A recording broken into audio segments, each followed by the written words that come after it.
What I want to look at right now is water. What type of water should we be drinking, and when should we be drinking it, and why should we be drinking water? A man said to me, "Everyone tells me to drink water, you told me why." So let me tell you why. So let's have a look at water loss in a day. So from the kidneys, now please bear with me here because I'm an Australian, so I'm going to say litre, but I think you realise in the US a quart is the same as the litre. So from the kidneys we have 1.5 litre loss in a day. From the colon we have 0.3 of a litre loss in the day. From the lungs we have a 0.2 of a litre loss.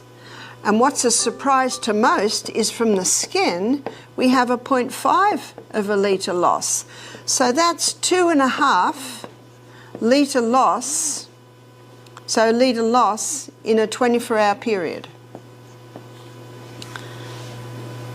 We need to be replacing 2 litres or 2 quarts of water. Well, what about the other? Well, in our magnificent breakfast this morning, we had water coming in through our mango, through our grapefruit, so you see your fruits and vegetables also supply some fluid, but we need to have at least 2 litres of pure water a day. So here's the rule of thumb. So 50 pound body weight to 1, well, I'll say quart for your sake, for 1 quart or 1 litre. So that means if someone is 100 pound, they should be having 2 quarts a day. And I guess someone gets very concerned if they're 200 pound, does that mean I've got to drink 3 quarts a day? Well, that's a good incentive for weight loss. And if someone's only drinking 2 glasses of water a day and they're 200 pound, they can get very discouraged at that news. So you know what I say, Rome wasn't built in a day. You just start little by little by little to drink more. But it's a good rule of thumb for children because children need water. And you watch, a child gets up in the morning, runs around and plays for a while, sit down for breakfast. What's the first thing they want to do straight after breakfast? Water. Because they sat to eat dehydrated. Same with the adults. How many adults get up in the morning, first thing they have is, say, orange juice and a cup of coffee. Isn't that the traditional breakfast fluids? And what are they doing when they have their orange juice and their cup of coffee? They're thirsty, they're trying to hydrate, but neither will hydrate them. How clean would your body be if you washed it in orange juice? How clean would your body be if you washed it in a cup of coffee? Water and water alone will supply what the body needs. And there's a book called One of the Body's Many Cries for Water. It's by Dr. Batman Geheldage. We'll call him Dr. B, an Iranian doctor. And his story is very interesting. He was in prison, political prisoner, and all the patients, well, not patients, but the residents in the jail would come to him because he's the doctor. And he had nothing. So he just kept giving everyone a glass of water. And, you know, they were happy because he actually did something. And every 15 minutes, he'd give them another glass of water. And so he'd come and see them, give them another glass of water. And to him, it was a bit of, what else can I do? But then he noticed something. They all were getting better. In fact, the word went round, we've got the best doctor here in this jail. Everyone's getting better. So he put his detective hat on. Why are they getting better? All I'm doing is giving them water. And out of that came his book, One of the Body's Many Cries for Water. And what's fascinating about his book, I'm pretty sure it's in the bookshelf there, is he goes into every single body function, because don't you love it when someone says, why is this happening? And then investigate and then write a book, and we can read that book and go, well, looky there. No need to reinvent the wheel. This guy's done it all.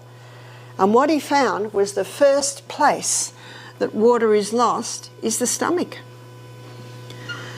Because lining our stomach, we have a thick mucosa lining, and in that thick mucosa lining is sodium bicarbonate.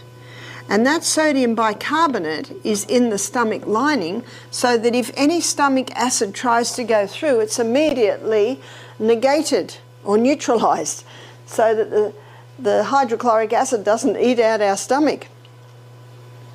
But one of the first places that water is taken from in dehydration is the lining of the stomach. And so when someone is dehydrated, they can have a very thin stomach lining. And when there's a very thin stomach lining, there's no sodium bicarbonate in there. And so the stomach acid can easily start to eat its way through. And then because there's damage, our body's own microorganisms change roles and become the clean-up team. Remember Monday, where we looked at the cycle of life? And they change roles and become the clean-up team. Remember what its name is? Bacteria. And they've given them a name in the stomach. It's called Helicobacter. You've heard of it? Yes. Helicobacter pylori. Helicobacter pylori is blamed for stomach ulcers. Students, what's the cause of stomach ulcers? Well, the number one, it's actually dehydration. And Dr. B claimed that at the writing of his book to have cured 3,000 cases of stomach ulcer with water alone. Because the first place that the water is taken from is the lining of the stomach. And the first place it goes to is the lining of the stomach. So a glass of water, half an hour before the meal, the first thing it'll do is it'll thicken that mucosa lining on the stomach. So there's a couple of doctors from Australia, Western Australia, that got a Nobel Prize for discovering that Helicobacter pylori causes stomach ulcers. They were even putting Helicobacter pylori into someone's stomach and, yeah, stomach ulcer. But you know what my question is? Well, were they dehydrated? How much water were they drinking? Are they coffee drinkers? We had a pathologist attend our program. He said, we did studies on coffee and we found it took 5 glasses of water to make up for the dehydrating agents in 1 cup of coffee. Now, when you look at that, I think you'd agree with me, the nation's dehydrated. And Dr. B's book, One of the Body's Many Cries for Water, it actually explains why all of these ailments are happening. The other title to his book is, he's not sick, he's thirsty. The other title to his book is, subtitle, Don't Treat Thirst with Medications. Because when you do take medications, what does that do to your hydration status? Lessens it even more. I know as a psychiatric nurse, you'd be talking to the patients and you can tell their mouth is dry by the way they're talking. So what do? Oh, Coke, coffee.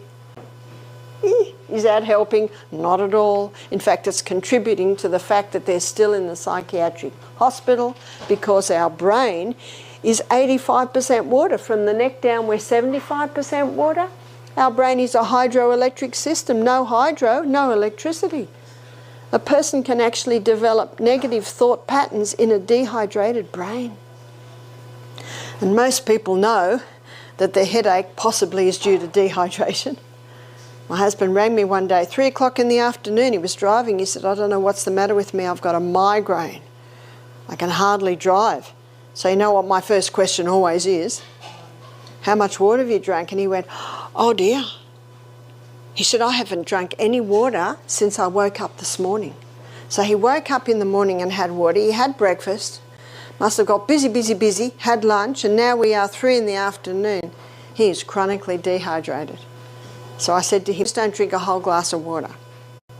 Please just have half a glass of water. A few minutes later, another half glass of water. A few minutes later,